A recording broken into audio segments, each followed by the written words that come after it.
सुप्रभात बच्चों, मैं रीचा रानी आज आपको कक्षा चौथी में पाठ 4 पढ़ाने जा रही हूँ, जिसका शीर्षक है मित्रता। इस पाठ को पढ़ाने से पहले मैं इस पाठ के शीर्षक पर आपका ध्यान केंद्रित करना चाहती हूँ। मित्रता, जिसे हम दोस्ती के नाम से भी जानते हैं।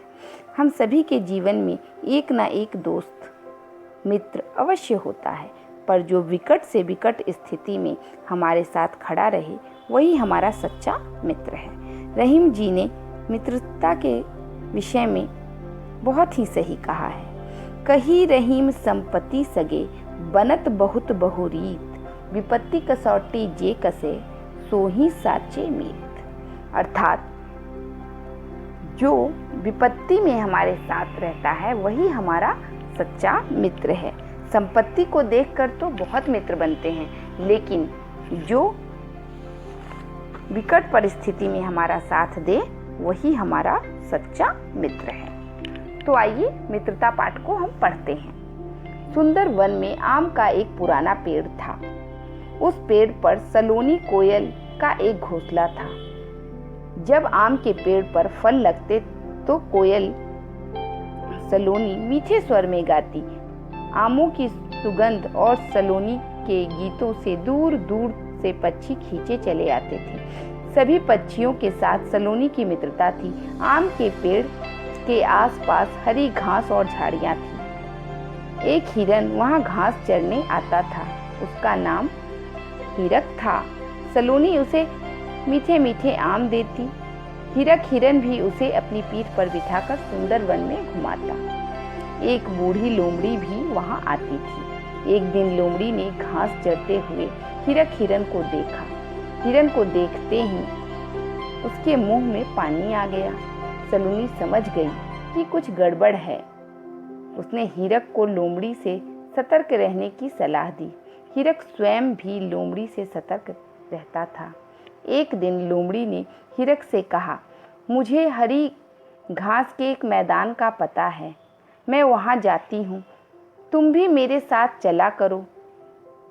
नहीं नहीं, हीरक ने घबराते हुए कहा, मुझसे डरते हो? मैं बूढ़ी हो गई हूँ, मेरे दांत मांस नहीं चबा सकते, इसलिए घास फूस ही खाती हूँ। लोमड़ी ने हीरक को समझाने की कोशिश की। हीरक को लोमड़ी पर विश्वास हो गया। वह लोमड़ी के साथ हरी घास के मैदान तक जाता और खूब मजे से घास खाता। सलोनी ने हीरक और लोमड़ी की मित्रता देखी तो समझ गई कि हीरक के बुरे दिन आने वाले हैं। सलोनी ने हीरक को बहुत समझाया। हीरक की समझ में सलोनी की एक भी बात नहीं आई। एक दिन सुंदर वन में शिकारी आए। शिकारी जाल बिछाकर पशुओं को पकड़ते थे। शिकारियों ने घास के मैदान में जाल बिछा दिया।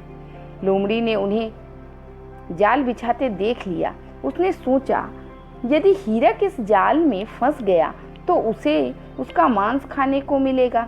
लोमड़ी हीरक को जाल में फंसाने की योजना बनाने लगी। लोमड़ी आम के पेड़ के पास गई और हीरक को बहला फुसलाकर वहां ले आई जहां जाल बिछा हुआ था।